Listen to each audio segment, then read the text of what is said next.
శ్రీమాత్రే నమః. మిత్రులందరికీ శుభోదయం. ఈరోజు శ్రీ విశ్వావసనామ సంవత్సర కార్తీక శుద్ధ దశమి శుక్రవారం. ఈరోజు ధనిష్ట నక్షత్రం మధ్యాహ్నం 2:41 వరకు ఉంది. తదుపరి శతధార. ఈరోజు దుర్ముహూర్తం ఉదయం 8:18 లాగైతే 9:04 వరకు ఉంది. మళ్ళా తిరిగి దుర్ముహూర్తం మధ్యాహ్నం 12:08 లాగైతే 12:54 వరకు కూడా దుర్ముహూర్తం ఇవ్వడం జరిగింది.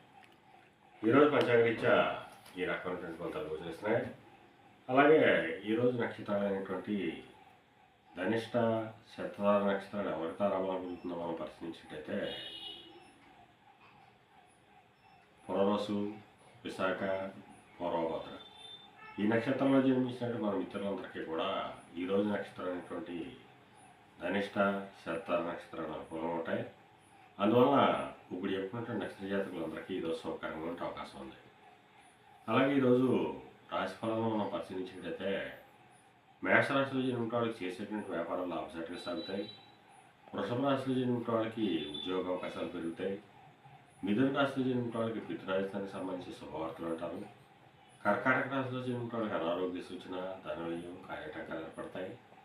సింహరాశిలో జన్మించిన వాళ్ళకి కలత్రపూర్వక ధనలాభం కలుగుతుంది.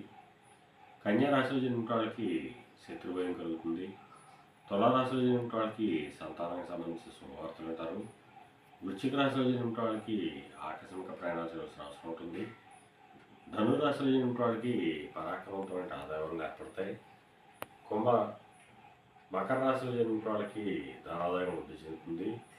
కుంభరాశిలో జన్మించిన వాళ్ళకి కొద్దిపాటి ఆరోగ్యం, కార్యజయం కలుగుతుంది.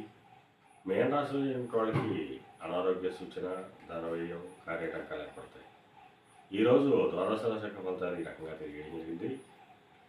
అలాగే ఈరోజు శుక్రవారం, అందువల్ల కళారంగంలో ఉన్న వాళ్ళకి కానీ, కళాత్మకమైనటువంటి వస్తువులు కైవిక్రాలు చేసిన వాళ్ళకి కానీ, సుగంధ పరిమళ కైవిక్రాలు చేసిన వాళ్ళకి కానీ, సౌందర్య సాధన కైవిక్రాలు చేసిన వాళ్ళకి కానీ ఈరోజు మిక్కిలి సౌదాయకంలో లాభదాయకంలో అవకాశం ఉంది.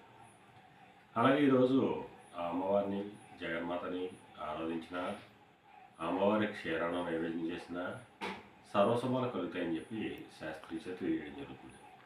అలాగే మళ్ళా రేపు శుభోదయం కార్యక్రమంలో మరిన్ని విషయాలు తెలుసుకుందాం. అంతవరకు మన మిత్రులందరికీ మరొకసారి శుభోదయం. ఇట్లు మీ పెద్దబాబు సిద్ధాంతి గోళాల మాట్లాడు.